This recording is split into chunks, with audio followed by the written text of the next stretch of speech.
How's it going? As always, I want to check the sound and video, make sure everything's okay. I got for a topic I had, what part of watch collection is the most difficult that I guess I don't know. Hey Abdul, how you doing? Brian, how are you? I could tell you right now, the most difficult part for me is oh good, thanks, Abdul. Is is whenever I do an international shipping, waiting, there's some kind of delay or something's going on. Hey, Nate Doug, how you doing? The is not buying all the watches. Yeah, that too. Uh, hey, I got on a watch I don't wear as much as I probably should. This is my Chaumet Dandy RD open face. Love this watch. Um,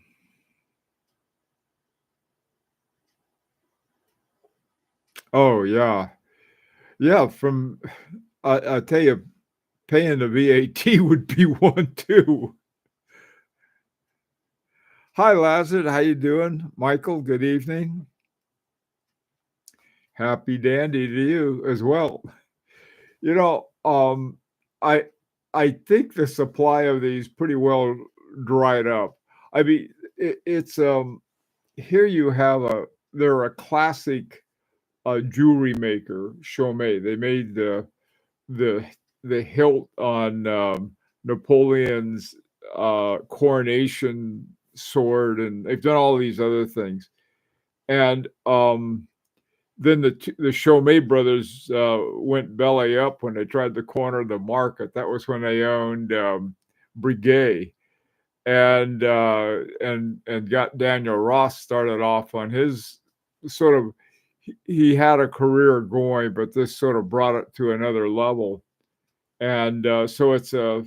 I mean, it's more fun to have this. This is just a fun watch. The reason I got it primarily was because there are these two giant agonized gears in there with a spring in them, and then slowly turning. And so it's a combination of ETA and Agonor. I mean, it's a wonderful combination. And I don't wear it, like I said, I don't wear it as much as I should. There's nothing about it that's simple. Most people would. It's hard to wind. It's got look at where the crown is. It's right underneath the where the buckle connects to. I mean, where the band connects to the.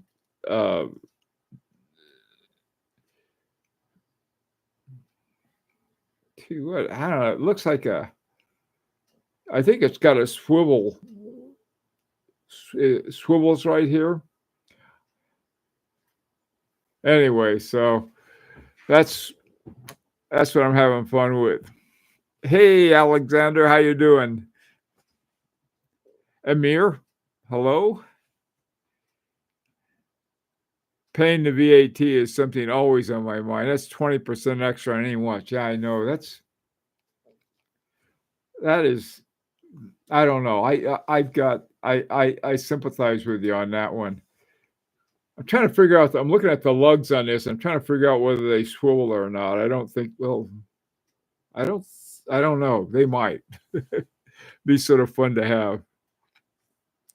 Hi, Javi. How you doing? HRM. One of the most difficult things for me is trying to explain why 10 millimeters by 40 millimeters worth of alloy is worth as much as someone's car or, or someone's house. So, yeah, there's that. There's all kinds of things like that. Anyway, I was thinking the other day is that the thing I just rankle over is international shipping because I know I'm going to have to go through something. They make up something different every single time. It's something different. And no matter what. Well, first we did it with, I just got tired of dealing with all of the problems that FedEx had. And so I've been dealing with DHL. And I sent a DHL to Singapore, and that thing went beautifully smooth. And we just got a couple, two of them were sent to us recently. One went to California, no problem.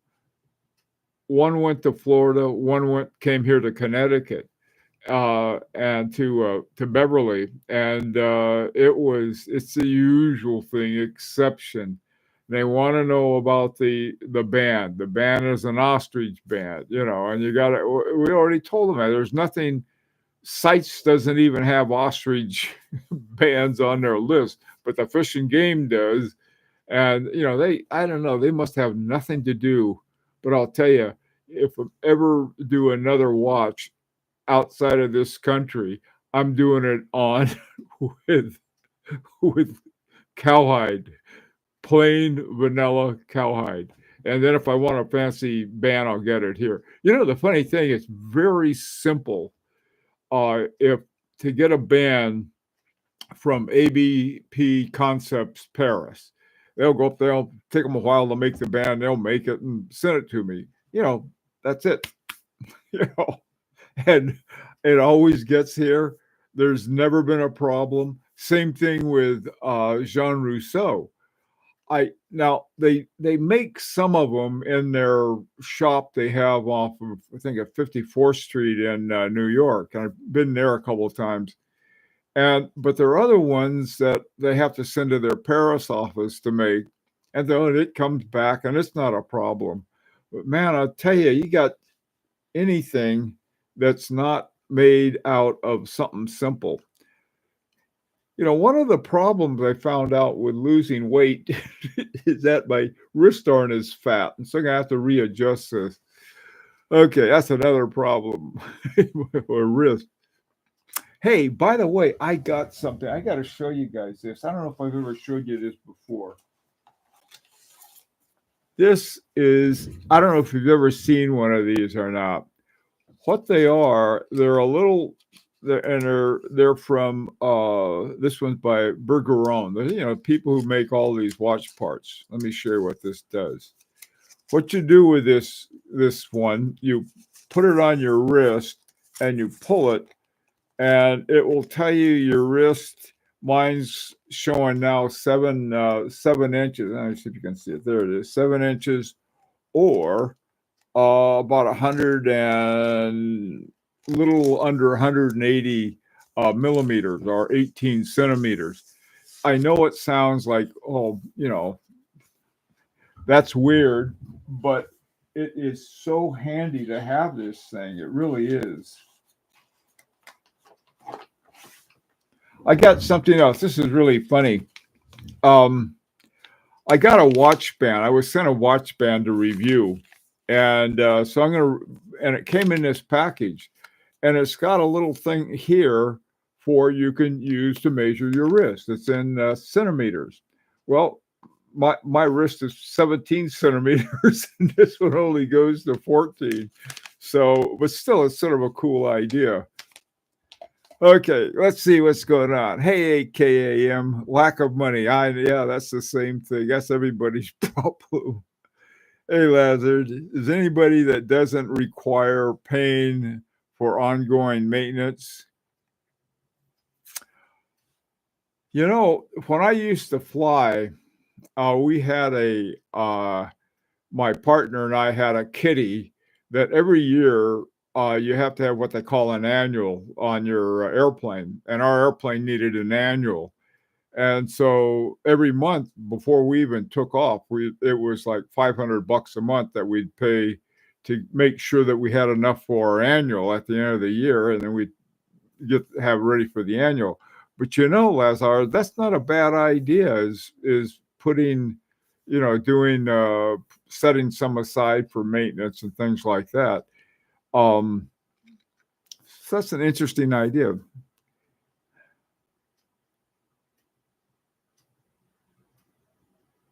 Oh, let me hear. Oh, Abdul, DHL makes the custom process faster for a small administration fee.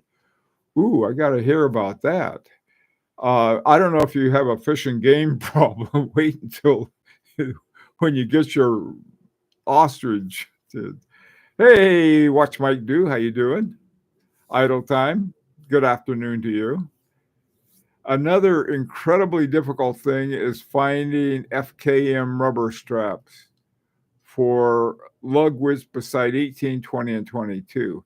FKM, I'm not sure who FKM is. Probably someone I should know and don't.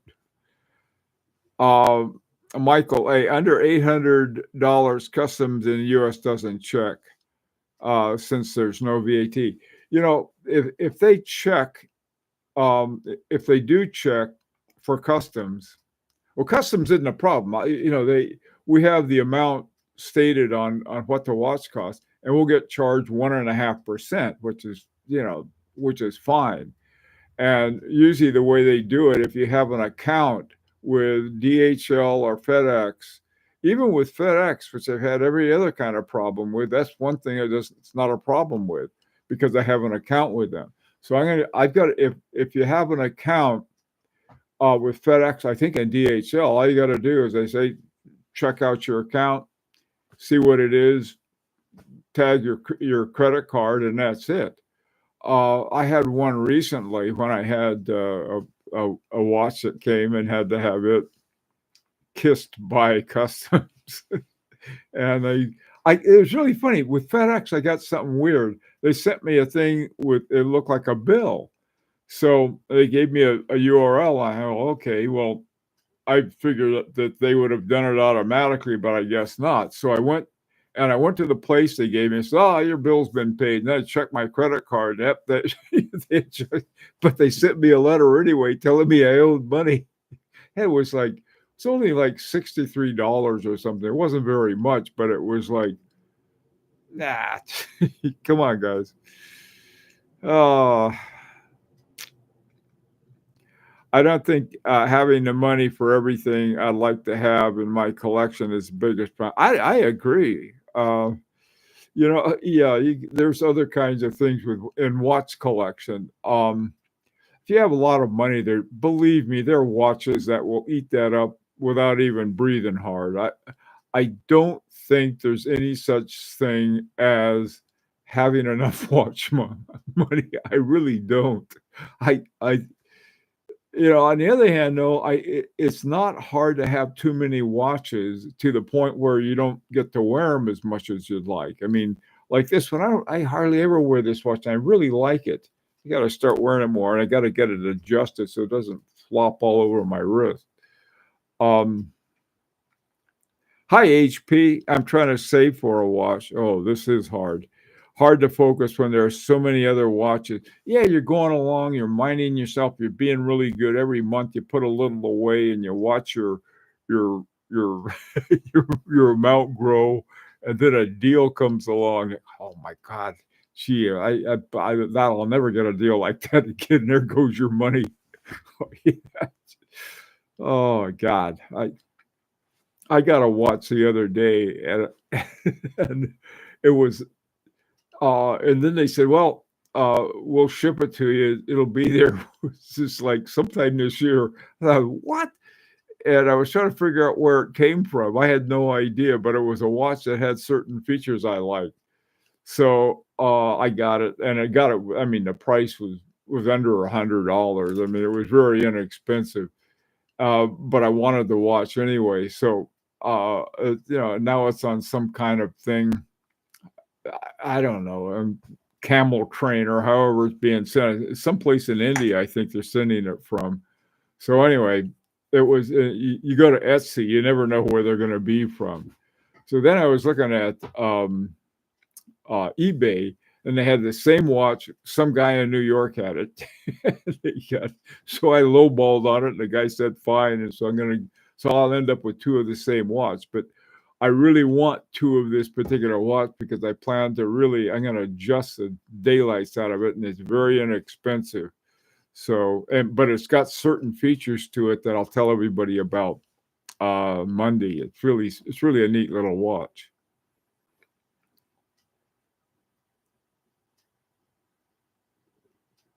Explain to your wife. Yeah, that you're right. That's true, Michael.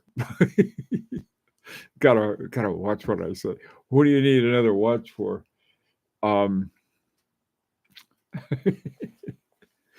no, I gotta. I sold a few, and I haven't decided what to do with the funds for it yet. So I'm sort of sitting on some and thinking and thinking and thinking. Choosing between a watch that has the most wrist time and a truly interesting watch. Yeah, Amir, that is a good this one is one of my more fun watches to wear, even though it's hard to tell the time, hard to set, hard to wind. I love it. The one that I like to wear the most is one of my simplest ones, and that's well, I really have two. My Etude number one, I love wearing that one. It just popped that. And getting my Etude number two, I like that. But the one I like to wear the best, and among all of them, is my FP Journe Chronomet Souvain. I like it better than a lot of other ones that are more expensive and fancier and everything. That one is nice. It's hand wound. It's got a power reserve indicator, clear, easy to see. And it feels right too. It's got a good feel to it. Doesn't flop around like this guy. Got to do the tighten up on that. Most difficult part for me, what Mike wants to do is restructuring my purchases or restricting my purchases so that I don't have a box full of similar pieces. Yeah, that's now I've been able to do that pretty well. The I guess at some point we all have similar, there's certain similarities in all watches, but I know what you mean by that, and that's important.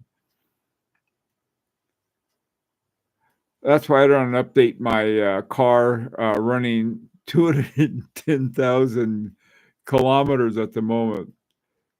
I spend the money on a watch. You know something?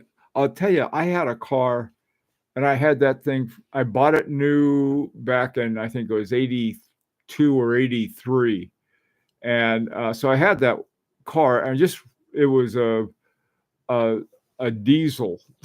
That thing ran forever, and finally it threw a belt on the steering, and without even, I've had the thing 16 years, so I gave it to the Kidney Foundation, and they take it and fix it up and sell it and use the money for that. But I tell you, I'm with you, Abdul. I'm going to keep. I really like keeping my cars for a long time. The one I have now just turned 10, so. But I don't drive like I used to. After you retire, at least after I retire, I don't drive a whole lot. But I walk a lot more.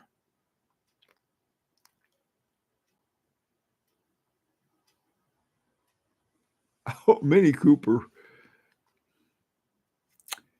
Hey, Donnie Wilson. After making a buy for a new watch, I've had to learn to stop looking for a while. It's like that. Something, Donnie, there's something else too.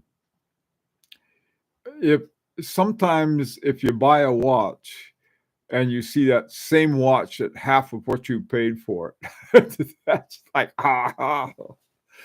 Oh, the thing I like the least is to get a watch with a movement that I was misled to believe was something else. When I got this watch, I knew that the base movement was an ETA, but it was a good ETA, so I didn't mind that.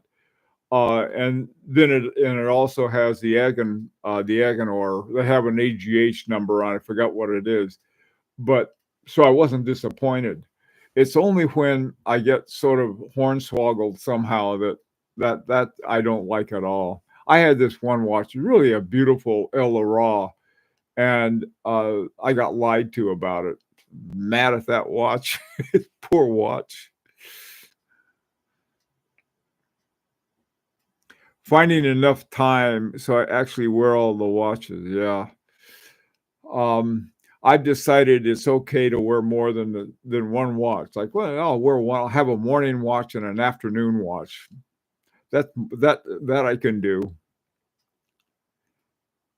Hey, Dino S. I seem to like the same types of watches, and I end up having very similar ones, like divers and daily pieces. Went to an AD with wife and looked at a GMT. She said it looks like everything I have.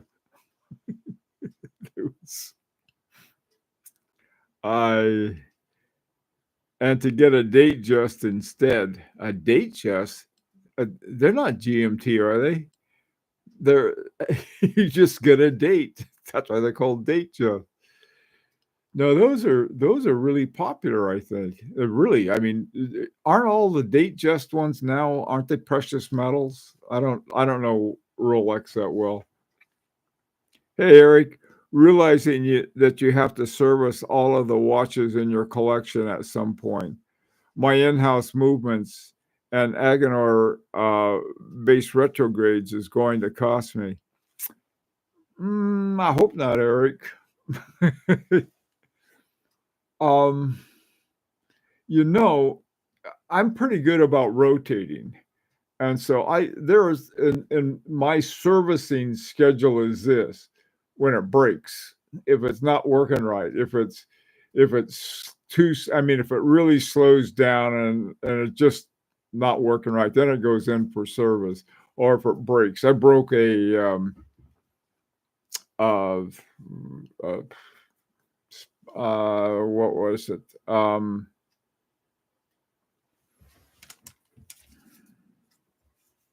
I broke a stem, and so I had a broken stem in my Parmigiani and sent that thing in. And I'll tell you, when I got it back, it was like having a new watch. It worked better than it ever did, even before I broke the stem. So, I don't, but my watches are like a dog in a poor community. He doesn't get to go to the vet.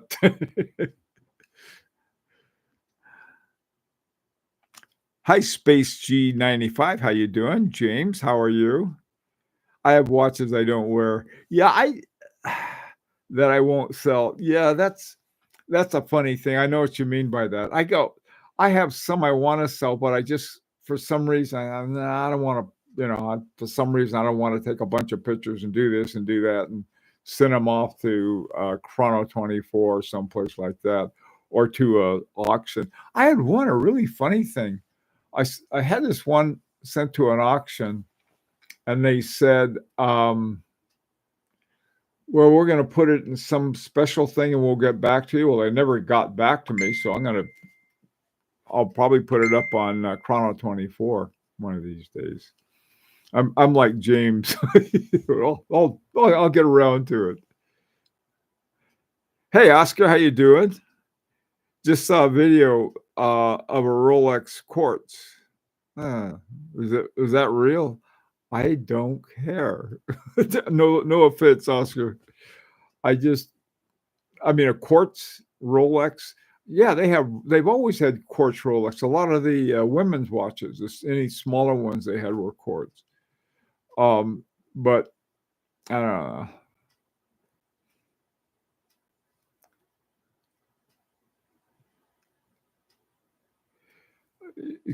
know. Did you get the two-tone date just, Dino? Because it looked different? So you could wear a different outfit? Having diversity and a date just as a diversity. Well, that's a good thing. I will change watches through the day if the activities call for it. Sometimes 3 different watches in a day. Yeah, I've been breaking out my now that I have 2 metal ones with metal bracelets. I'll I can wear both of them on a walk, but I've got other ones I can wear on a walk. This I get when I get invited to something, to a black tie affair that I'll actually wear a black tie to. I can wear my dandy with it because, man, I tell you, it's got a patent leather. Uh-oh. Let me, 1 second, see if I can, most of the calls I get in this thing are spam. I wish there was something that you could have as sort of like go off like an Ooga horn just automatically. I mean, all of these are automatically dialed. So you ought to have an automatically thing that just sort of blows up as soon as they call.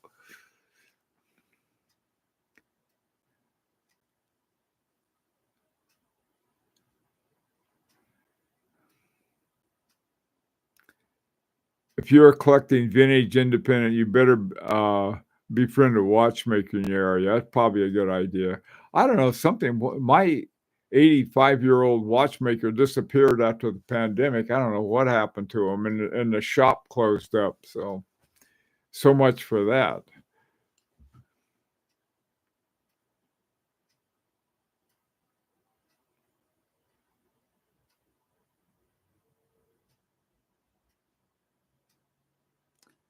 I like the oyster quartz. Okay, enjoy. Being into small independent watchmakers is difficult because it can often involve travel to see them in person. All of my small independents are in Europe or Germany. So I did go visit Rolf Lang in Dresden a number of years ago and came back, ended up with a watch that 10 of us actually it was 13 of us passed around. We had a watch for a year. That was fun.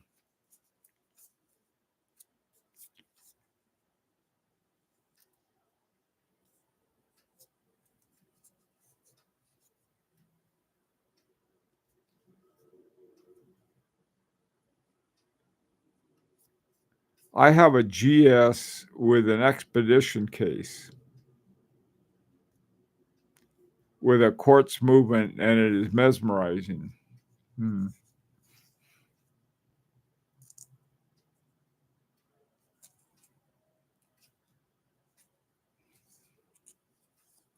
Hey, Oscar, do you know if they are reliable, James? I don't know. You guys talking about, what are you talking about here? We're mechanical watches. We'll have a sideshow over here somewhere if you want to talk about quartz. Anybody got anything? Quartz is no problem. I tell you, they'll last forever. Hi, Floodland 99. Independent is different than microspace G. The NH35 is the easiest movement to change. Oh boy.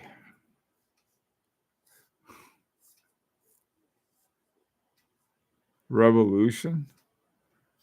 Okie doke, you guys. Anybody want to get back on topic? We got a minute left.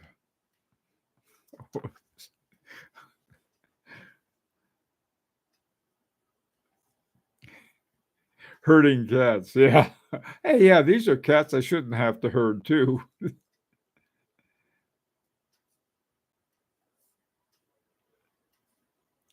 He hates quartz chat. Well, what's interesting about quartz? I mean, quartz, you got what, 32,000 hertz running the things. You don't have the same kind of elements. It's not a matter of hating them. It's a matter of their relevance. They're really irrelevant in terms of mechanical watch collection. I know that the spring drive, everyone got excited about that. It's basically a quartz watch with another source of power, which is electrical charge generated in the same way that a automatic movement. My watch here has got an automatic movement, but it's not. It's winding up a mainspring. That's what's interesting about it, is the mainspring.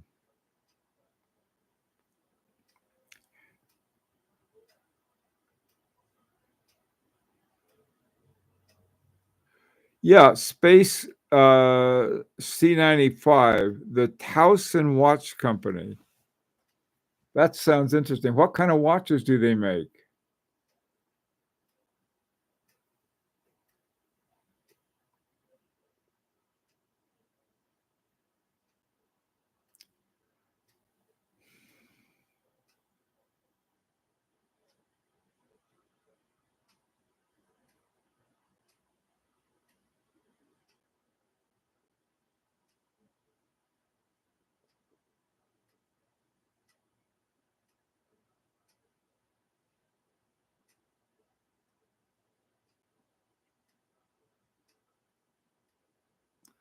Okay, what kind of movements? The Abdul's question about what makes them tick, so to speak.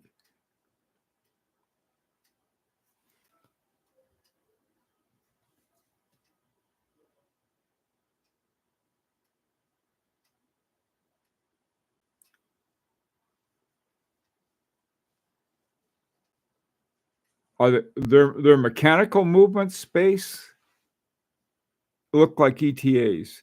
You know, I'll tell you something about, in some respects, you might say everything looks like an ETA in this regard only, but they're really not looking like ETAs. They're looking like mechanical watches, because mechanical watches essentially have the same sequence. They go from the barrel down the wheel train down to the escapement, and then the pallet fork kicking the balance spring, and the semi-oscillations from the balance wheel, and unlocking and locking the escapement. I mean, that's essentially what they are. So they can all look like that to some extent, anyway. Regulated and decorated in-house. Hey, I regulate my watches, or some of them, the ones I make, I regulate. Difficult would be getting a no longer serviceable watch. Example, I heard that Grand Seiko no longer services the first iteration of its spring drive. Okay. All right, HP, you're just talking about those quartz again. Anyway, guys, it's time to go. My half hour's up. I'm sorry we wasted time on the quartz, but that's, like Brian said, herding cats. Anyway, guys, take care. Have a great week. And some of you I'll see tomorrow. I'll talking to you tomorrow anyway. Take care.